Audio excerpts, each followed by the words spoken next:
Good morning, good afternoon, good evening. Welcome back to Cover Zero podcast for all things American football, brought to you courtesy of Free State Sports on YouTube, Spotify, and Instagram. Links are in the description. I'm joined by one of my two co-hosts tonight, Andrew. Andrew, we're finally back recording a podcast after I don't even know how many weeks. How you feeling? I'm feeling great. I am feeling great and excited to be back at this. You can blame mostly me. My son came down with the flu, and there I was with the flu. Surprise, surprise. Also me. I've just been had other obligations, as Saquon would say, who also has other obligations tonight.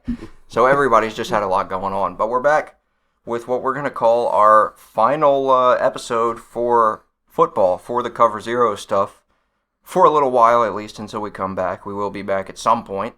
But with most likely around draft time. Yeah, something like that. So with the conclusion of the NFL season, and also a move I have coming up soon for full transparency, it's going to take up a lot of time, we felt it was a good time to sort of end the first run of episodes and call it a season just for organization purposes. We don't have an exact timetable for returning yet, but you can be sure to check out our Ring Talk podcast every other Friday. Talk about all things professional wrestling, a lot of WWE stuff. WrestleMania is right around the corner, so there's lots to cover. And we plan on continuing that, hopefully, through WrestleMania moving forward. So we're going to try to keep putting those episodes out. So if you like wrestling, come over there and hang out and watch those episodes too. But starting off with our final episode for football stuff, final Cover Zero, here we got an NFL season recap. It's been a few weeks now, but as everybody has seen, the Eagles dominated the Chiefs in Super Bowl 59. Andrew, what were your thoughts on this Super Bowl? I mean, first of all, it's surprising. It's hard to ever see Patrick Mahomes get dominated in a football game and not... I wasn't predicting anything like that. I wasn't even predicting the Eagles winning the game, let alone there was no chance the Chiefs had in that game.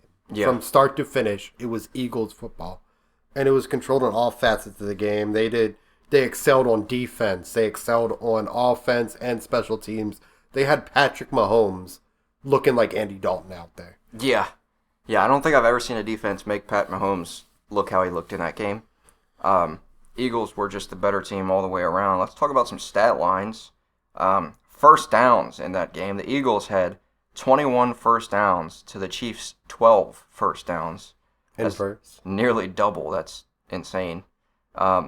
Total plays, Eagles had 70. Chiefs had 49. A lot of those were gotten in like the fourth quarter. Too. Yeah, sympathy plays, sympathy yards, all that good stuff. Yeah. The Chiefs, of course, did lead in passing, but not really by that much, 226 to 210. When you're down, you have to pass, and they were down the entire game. That is true.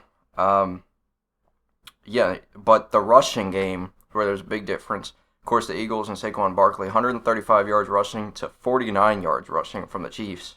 When you're up, you gotta run. You gotta run. I mean, run that clock. And when you're down, you can't run. I think everybody knew going into it that Saquon Barkley was going to be a huge factor, but I didn't expect the Eagles to just completely control the game the way they did against the Chiefs. I don't even think Saquon Barkley was a factor in that game. The defense just controlled that game. Yeah, really good defense. And they could have brought out Adrian Peterson at his current physique, and he would have dominated that game.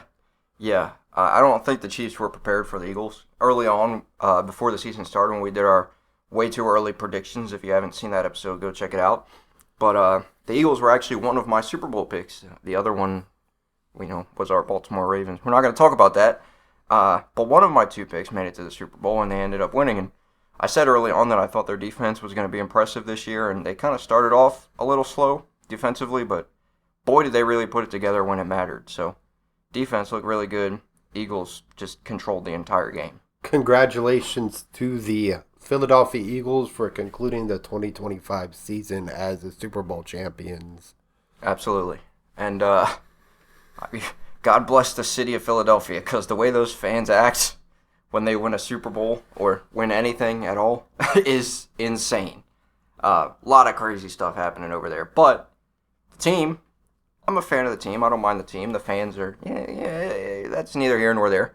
But moving on to some news that we have to wrap up the NFL season. I don't think this is a surprise to anybody who's been following football, but a few weeks back, the Jets officially announced that they plan to part ways with Aaron Rodgers. Since we last did the podcast, those reports came out. No surprise at all that they plan to move on without him. In the 2 years he was with the team, he posted 3,800 yards and 28 touchdowns, 11 interceptions. Quarterback rating of 90.5. Like a really good season, not a really good season. I was going to say, of course, this is all from this past season because he went down with injury.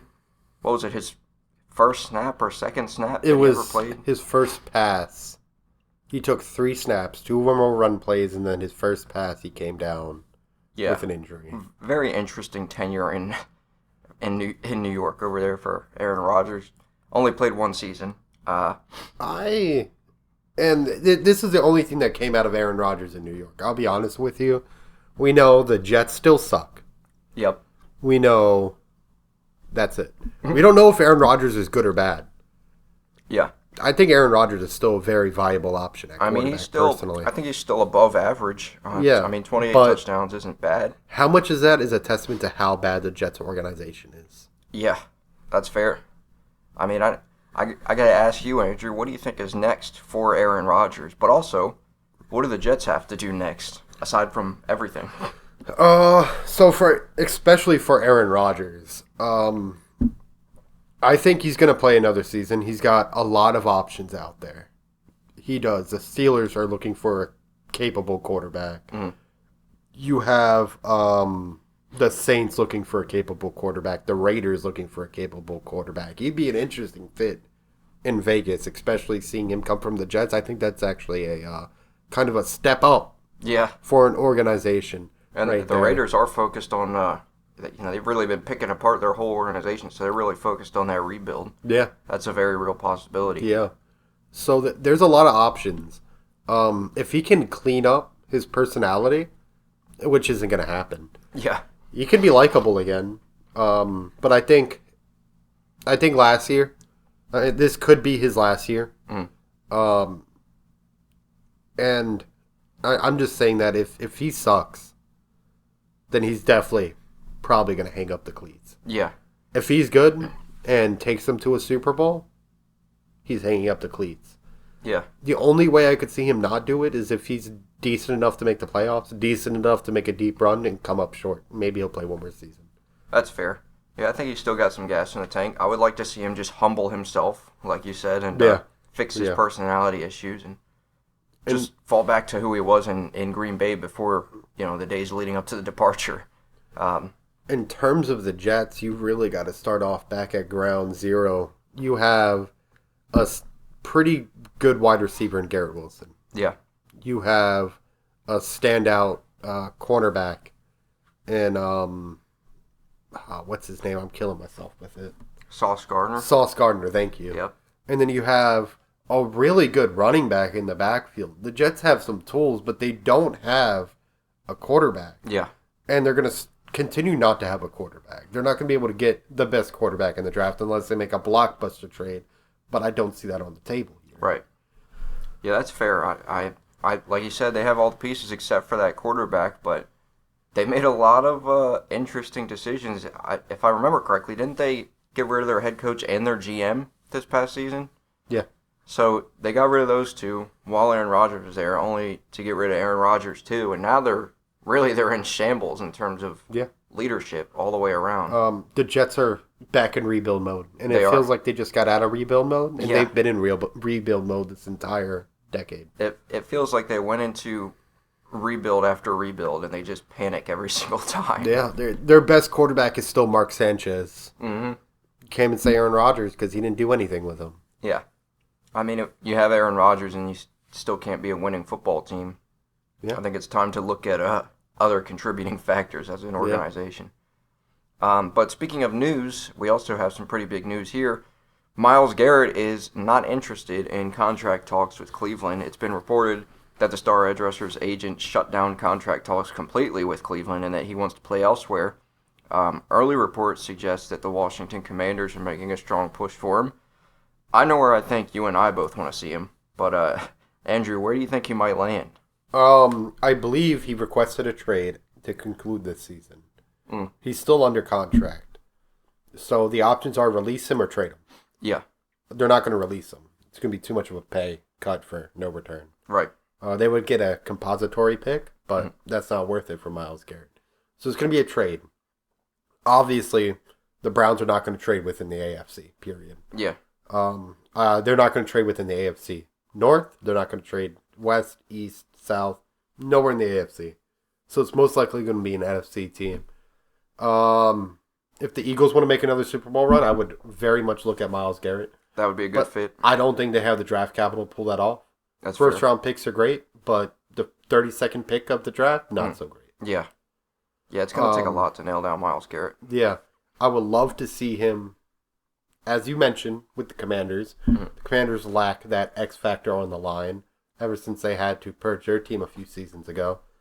And that this is a chance to improve their defense immediately. Yeah.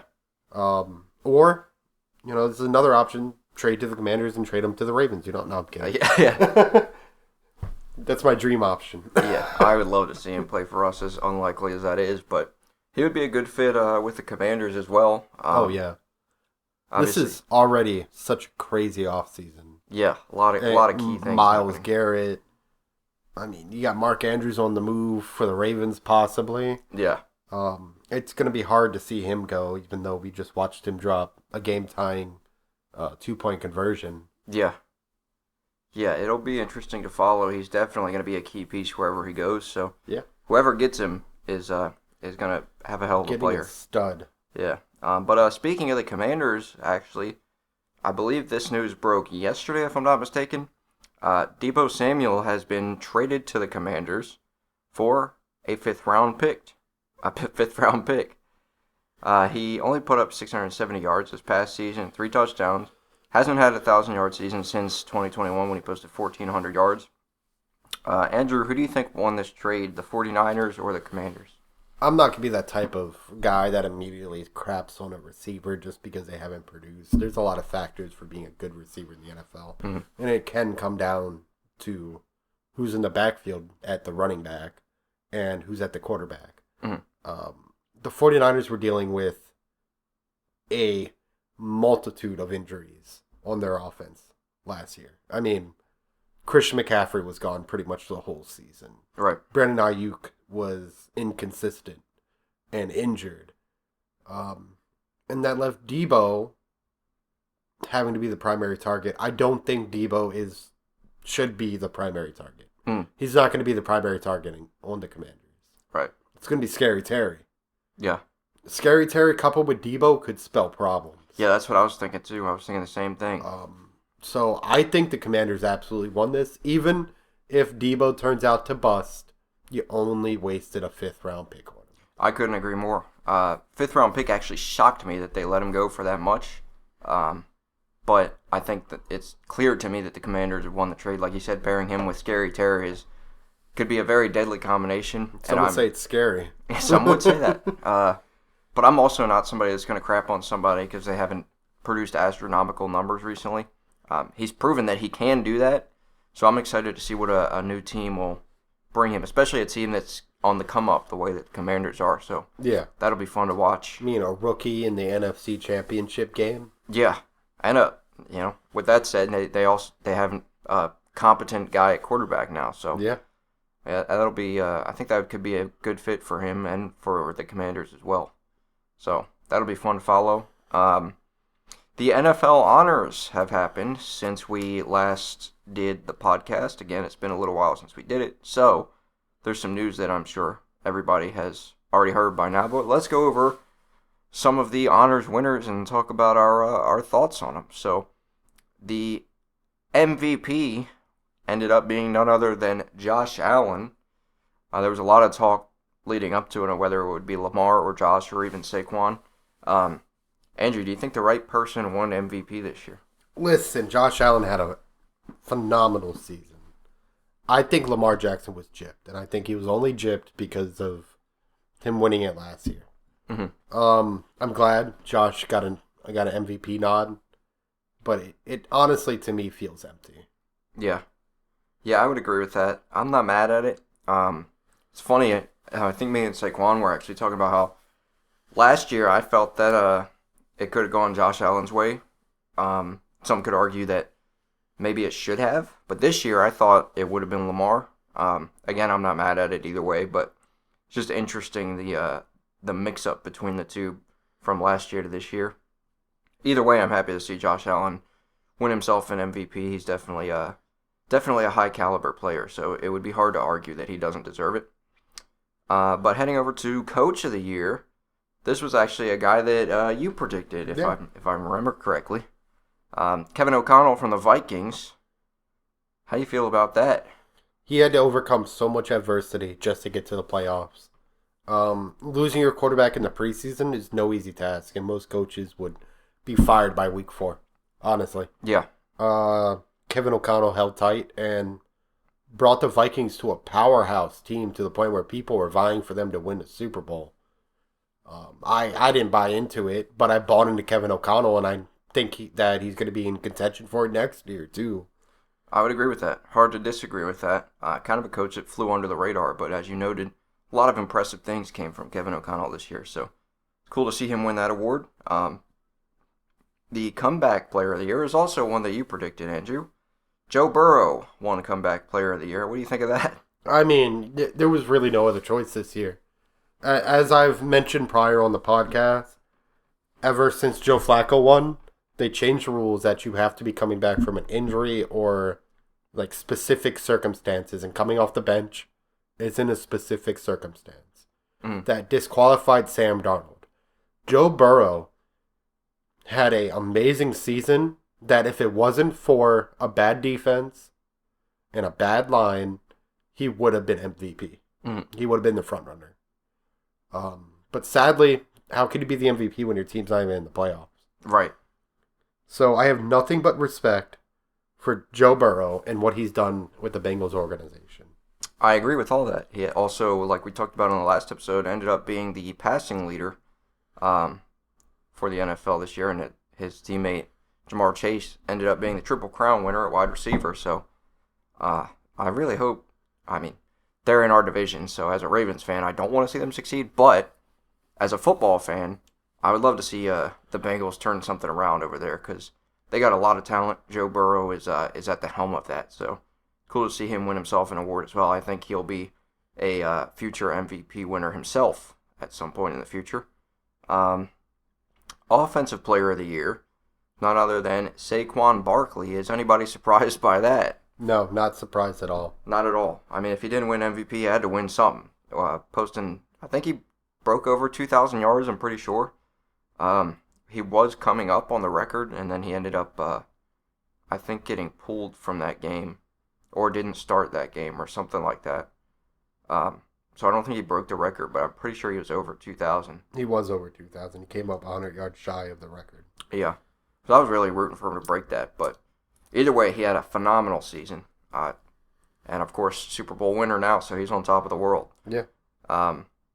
Defensive Player of the Year. Shocker. Yeah, Patrick Surtain. They gypped Watt yet again. They did. Yeah. Yeah. I really think Watt should have won it.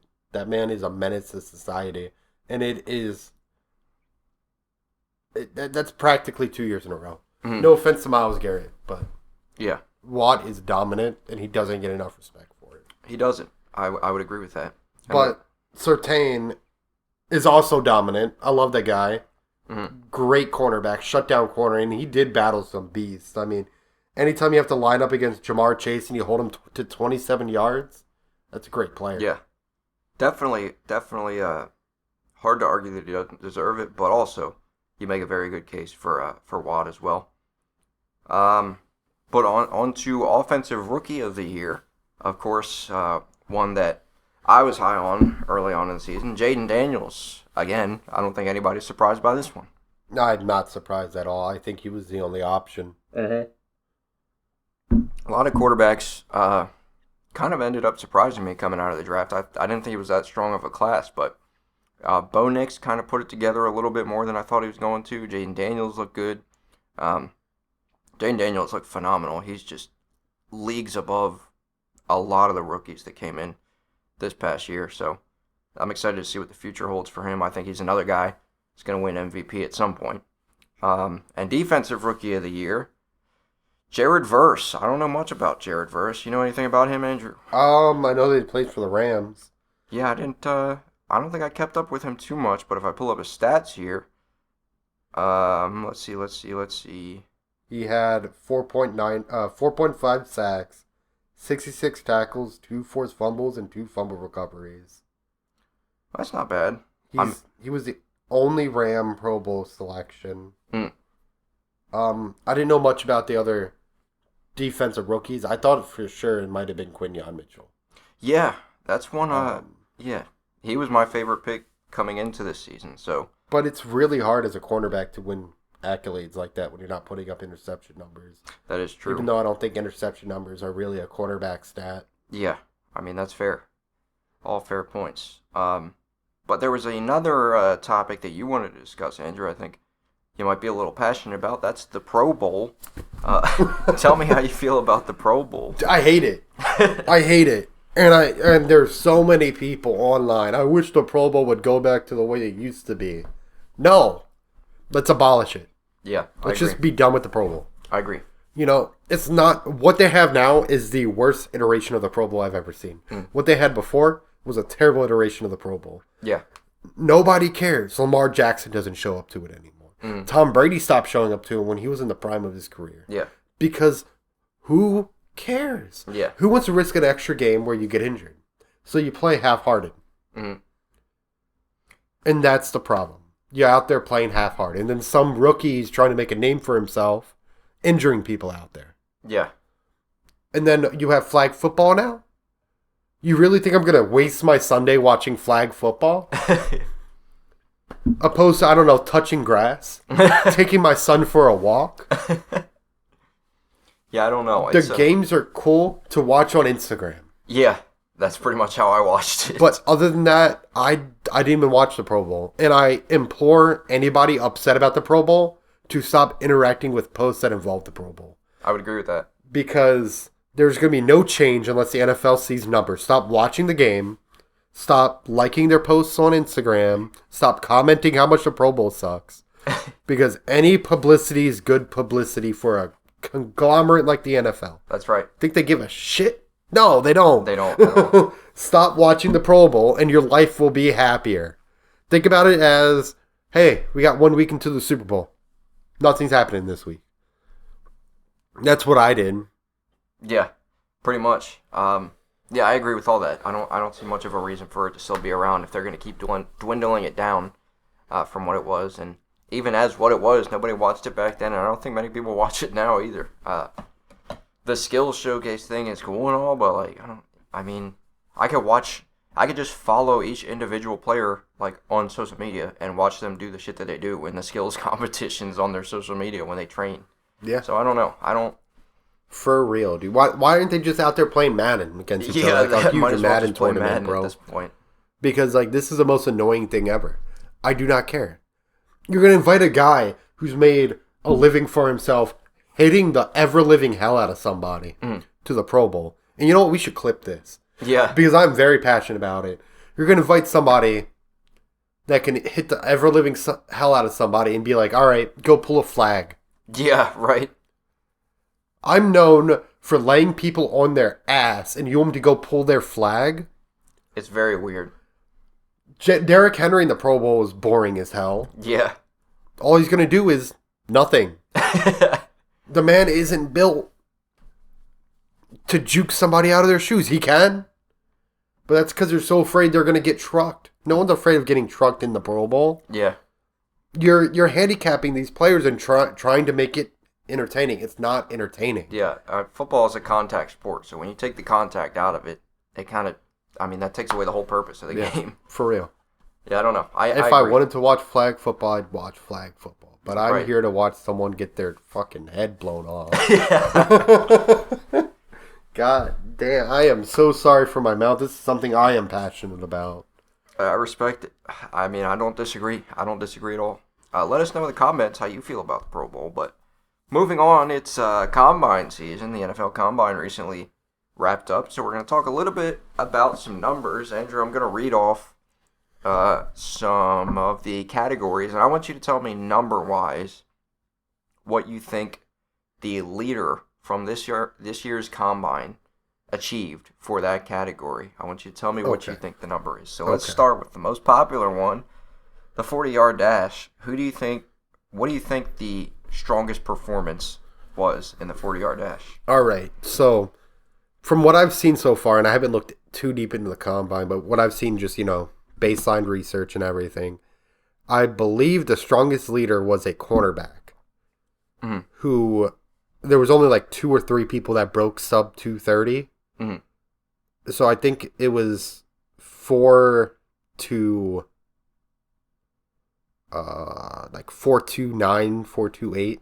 You got it. You got hit it right on the head. The leader was Maxwell Hairston. He is a cornerback, 428. Behind him was wide receiver Matthew Golden out of Texas. Oh, so we did have a wide receiver break sub 40. 4-3. Yeah, just barely. And then after that was another cornerback, Darian Porter, with 4-3. And then a whole bunch of people after that. A wide receiver, running back, cornerback, wide receiver. All the usual suspects. Yeah. But yeah, the highest was 4.28, and that was Maxwell Hairston. So that's a cornerback to keep an eye on, I suppose. Moving on to the split, 10-yard split. I don't even know much about that drill. I don't either. I don't even know where to begin. So how's the time tracked? It looks like, I'm assuming it's just the 10-yard, the amount of how many 10-yard? Okay. Yeah, how many seconds it takes per 10 yards. So they're all like under 2 seconds, obviously. Okay, I'd say like 1.51. Very close, very close. The leader was Nick Emenwari, who had to make sure I got that right. Can I see it? 149. Oh yeah, you nailed that, man. 149. And Matthew Golden again, wide receiver number 2. Nice. So I want you to remember the name Nick Emenwari moving forward. Okay. Let's move on to vertical. That sounds like an Emma Worry category. So what do you think? What do you think the strongest vertical was? The strongest vertical. You can pull up the average if you have to. Let's see. I've seen a couple of the verticals coming out right now. I saw a couple in the 4.15s in that area. Those were like groundbreaking. I want to say like 4.2, 4.27. So our boy Nick Emenwari. Oh, I was right. has a 43-inch vertical. 43 inches. He's a safety, by the way. Safety leads in 10-yard split in the vertical. What's the next closest? The next closest after him is 4.1.5. So there's not really anybody that close. No. There's a bunch of 4.1.5s, and then there's 4.3, Nick Emenwari. The broad jump, one of my favorite ones to watch. What do you think the longest broad jump is? I'm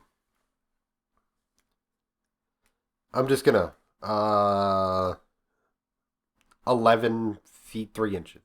Very close again. It's Nick Emenwari once again with 11 feet 6 inches. 6 inches. He is 4 inches What's above. What's the difference between 4 and 6? I don't know. Go ask your wife. He is 4 inches above the second runner-up, Robert Longerbeam. Okay. His last name is literally Longerbeam. Cornerback out of Rutgers, actually. So yeah, Nick Emenwari is on top of the world right now. 3-cone drill. I have not watched this drill a single time. I know what the 3-cone drill is. It's an agility drill. So what do you think? Who do you think? How much? What? Damn! What do you think? What do you think the strongest performance for the 3-cone drill was? Oh man, that's usually in like the 6-second range. Yeah. Maybe the 7-second. I don't know. 6.5 sounds kind of okay. That sounds pretty fast. You know what? 6.69. Very close. It's Nice. 6.65, actually. Really? Yeah. Tez Johnson out of Oregon. What was the number 2 on that? Darian Porter, cornerback out of Iowa, had 6.71.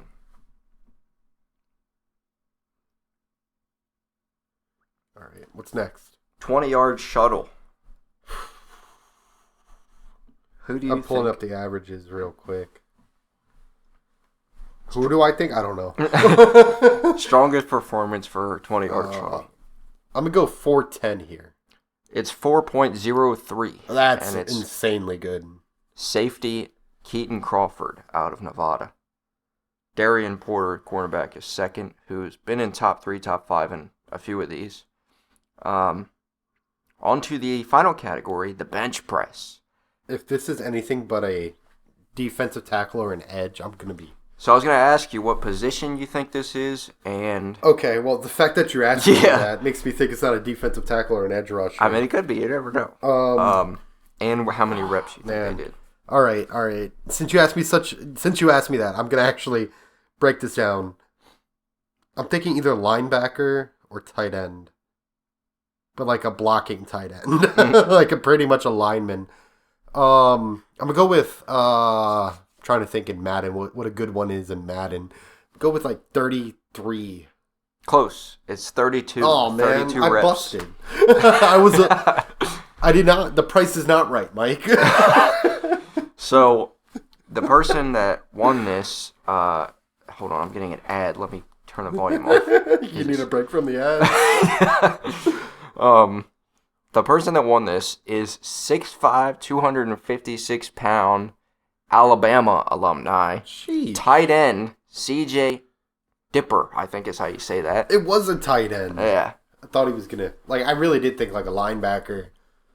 Funny enough, his prospect grade is only a 5.89. He's an average backup or special teamer according to Next Gen Stats. I mean, fair enough, dude. He's probably just bring him in as a fullback at that point. He ranked first in tight end athleticism score.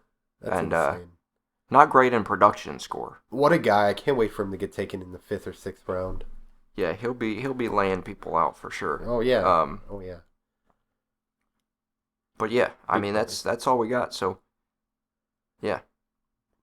Thank you for sitting through one season of the Free State Sports and Cover Zero podcast. There was a switch in the middle. Yeah. There was. But yeah, those are your 2025 leaders for the Combine, so some guys to keep an eye on for sure.